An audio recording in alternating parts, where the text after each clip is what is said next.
Olá a todos, sejam muito bem-vindos ao Valores do Esporte. Hoje nós vamos falar sobre ética e respeito. Tudo bom, professor? Tudo bem, Magali? Tudo bem. Professor, primeiro a gente vai abordar a ética.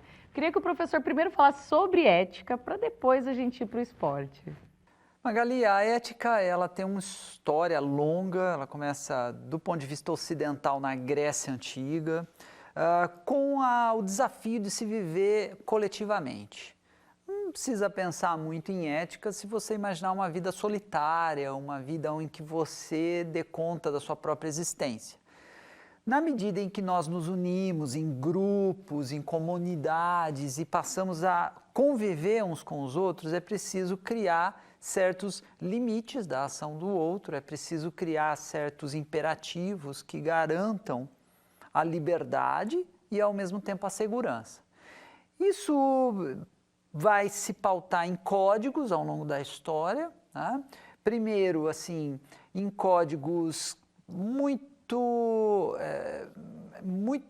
pautados na ideia de separação social em sociedades mais estamentais, sociedades onde as divisões sociais são muito claras, até que num sentido um pouco mais democrático do termo, a gente encontra um conceito chamado contrato social.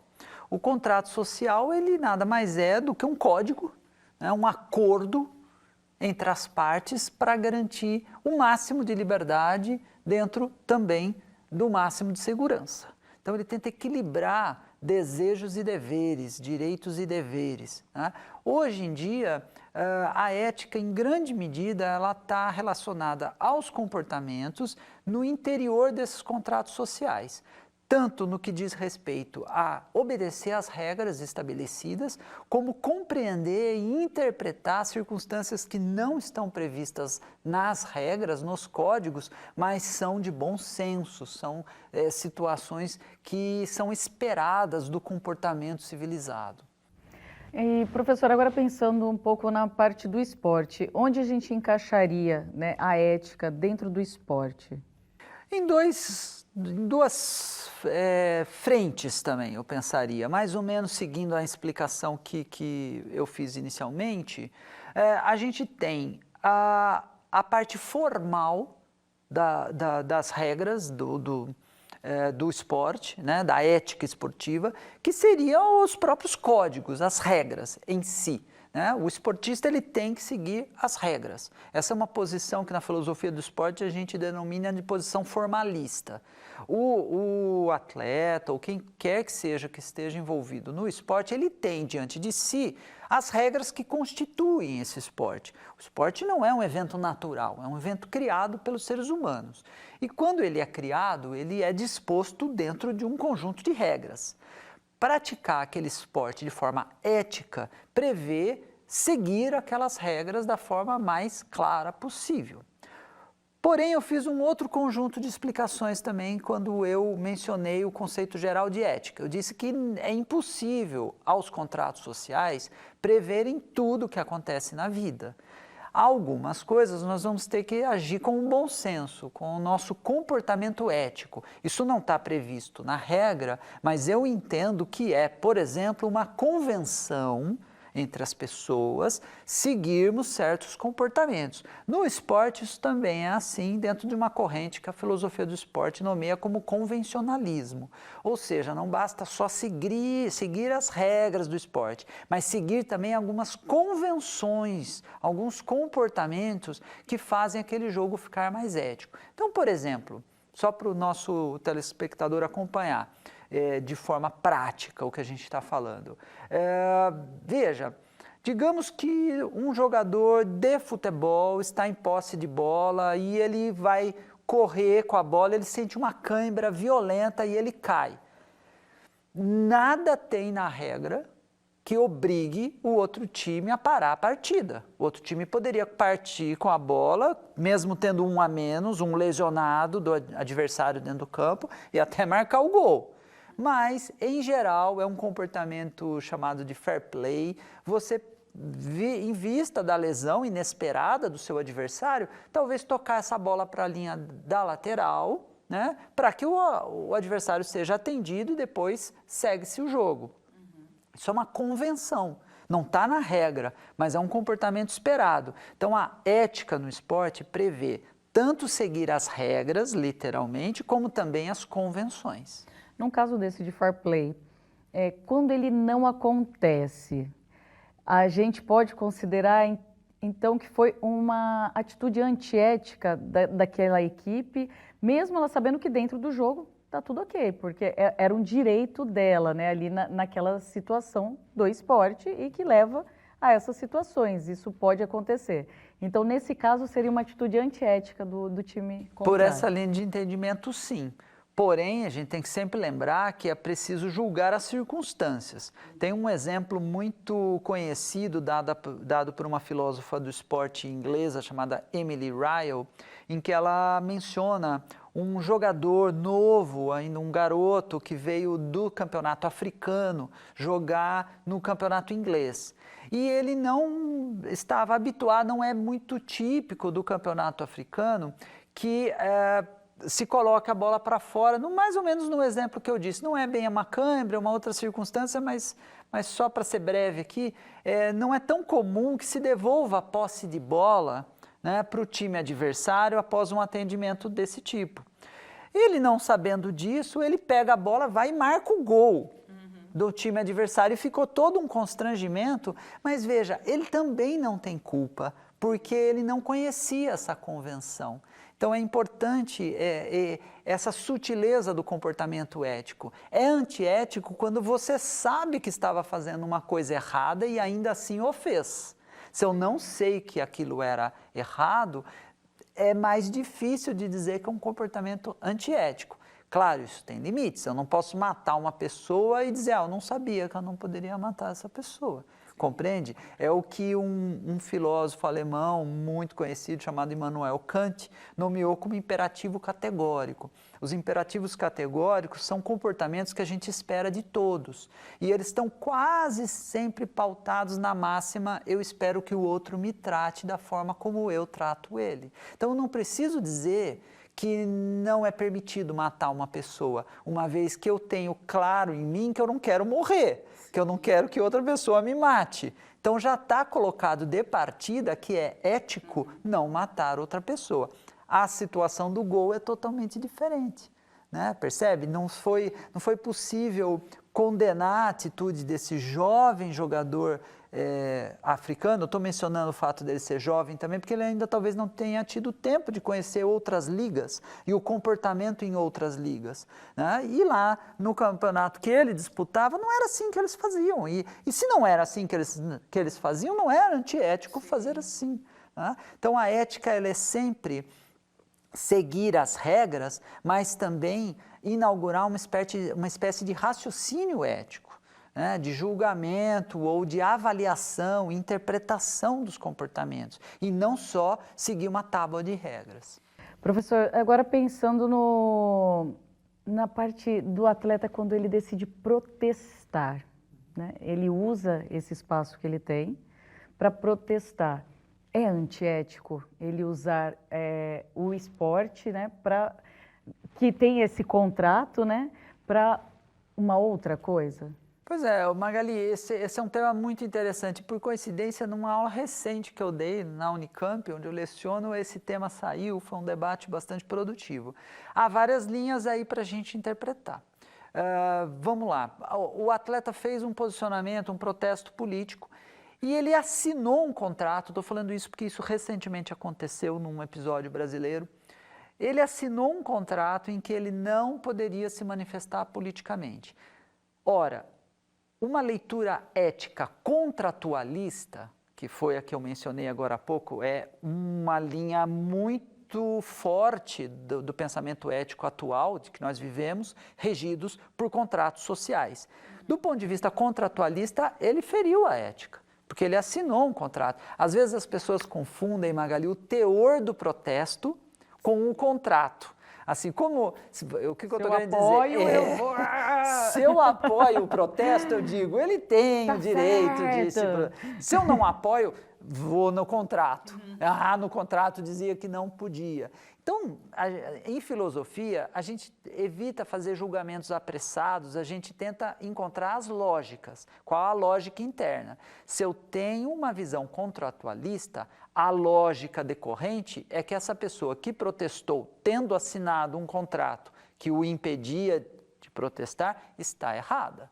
Né? Se ela não assinou esse contrato, ou se no contrato não tinha nada dizendo e ela protestou, ela não está errada. Agora, alguém me diria, como no debate que eu comentei saiu, mas às vezes não é importante ferir a regra? Às vezes sim, Magali. As convenções indicam isso. Vamos dizer que nós estamos numa circunstância onde haja um nível de opressão muito grande sobre certo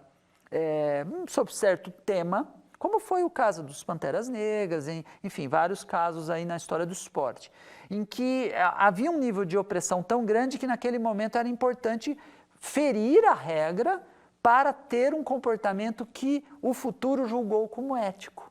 Porque naquele momento era importante, mais do que seguir o contrato, era importante se posicionar contra uma forma de opressão. Entende? Então a ética ela é muito fluida, ela depende muito das circunstâncias em que ela está envolvida. Bom, professor, no próximo bloco a gente vai falar então de respeito e aí a gente vai tentar juntar as duas coisas. Então, pessoal, até o próximo bloco.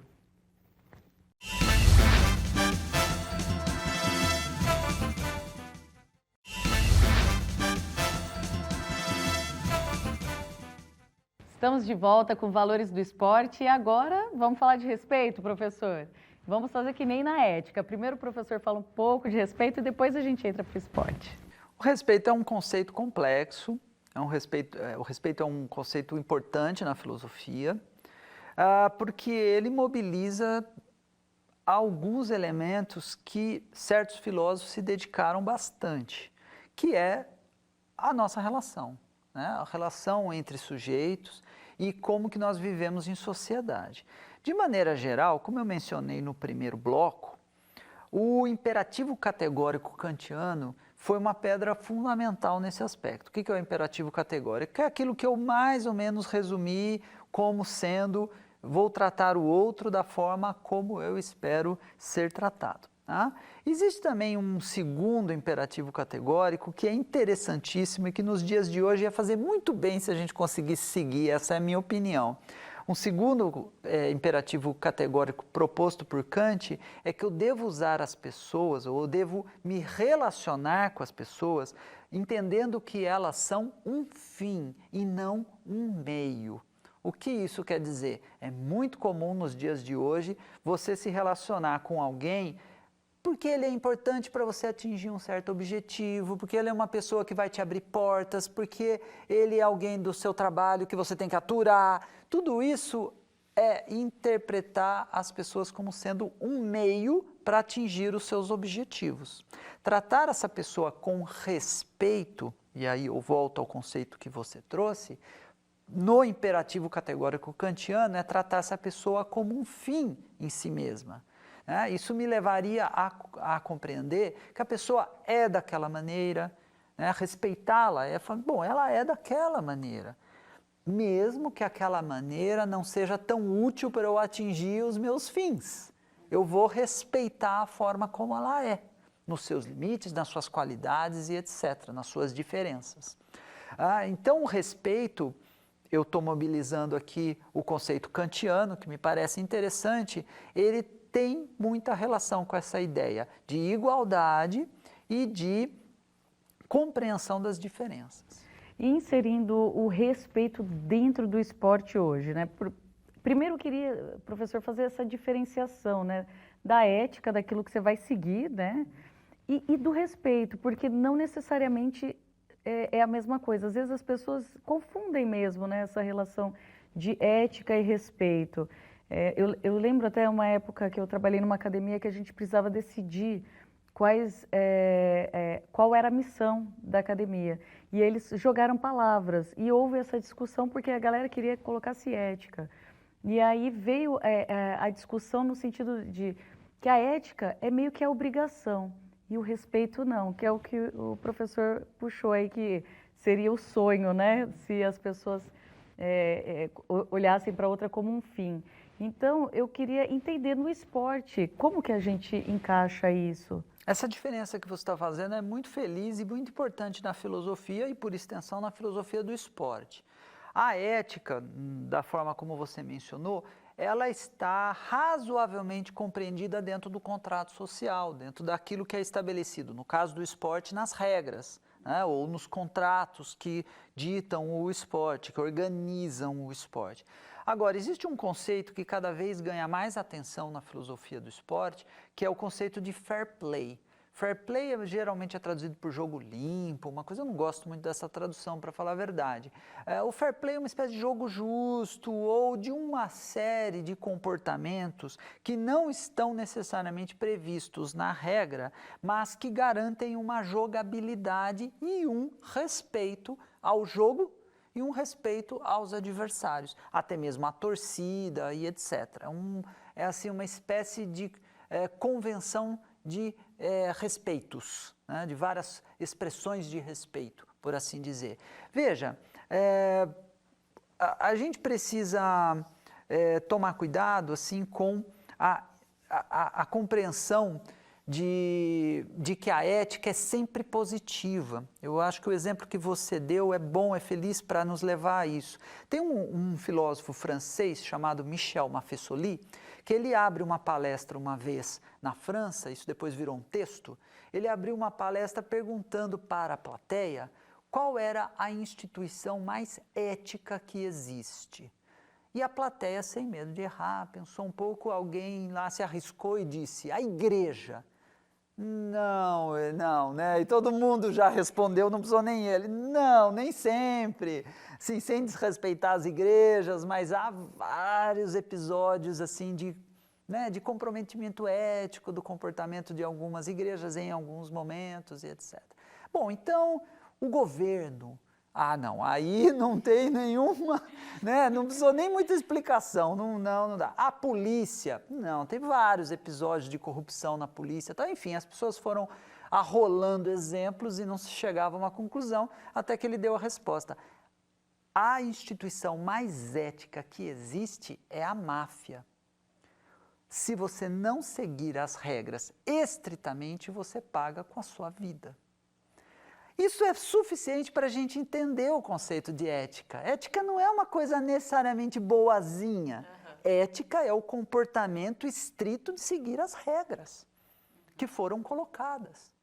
Dentro da máfia, as regras são claras. Ninguém entra na máfia achando que entrou num grupo de pagode, né? Sabe muito bem onde está pisando e sabe que vai pagar com a vida se não cumprir as regras que estão lá colocadas. Então, isso é comportamento ético.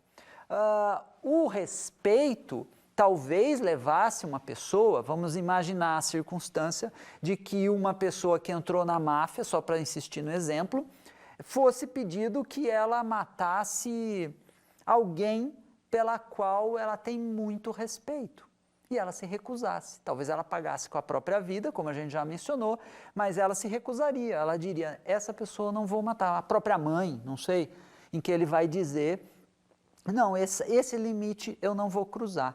O exemplo que eu estou dando, aliás, já teve até repercussão no cinema, né? No filme O Poderoso Chefão, a gente acompanha a saga do Michael Corleone, para quem assistiu os 3 filmes, e ele comete inúmeros assassinatos.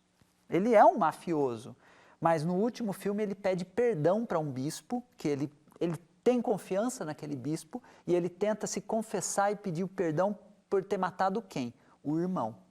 Ele ter matado o próprio irmão cruzou a fronteira, que não é de ética. Ele já não é ético desde o princípio, mas cruzou a fronteira de um respeito. O respeito à família, o respeito ao próprio sangue. Uma pessoa que mata o próprio irmão cruzou uma fronteira que não tem retorno. É o que mostra o filme. No esporte, a gente volta a essa tensão que o fair play tão bem discute hoje. Para ser um grande esportista, você não deve só seguir as regras. Você precisa seguir as convenções, você tem que demonstrar respeito pelo seu adversário, você tem que procurar um adversário à sua altura. Não tem nenhuma glória para o esportista vencer um adversário muito mais fraco. Né? É uma falta de respeito. Humilhar o adversário é algo que também não faz sentido. Então, essa tensão entre ética e respeito, ela é brilhantemente exemplificada no campo esportivo. Eu vi uma reportagem esses dias de um caso, acho que até antigo, de um atleta numa maratona, que o primeiro colocado ele perdeu a referência da prova e ele ia parar. E o segundo não ultrapassou, avisou, né? Então eu acredito que ali ele não tinha por obrigação, ele poderia passar e não encaixaria nessa parte do contrato, né? Porque está dentro da prova, mas eu acredito que por respeito ao outro, aí eu queria até saber do professor se eu posso considerar isso como um ato, então, de respeito, né?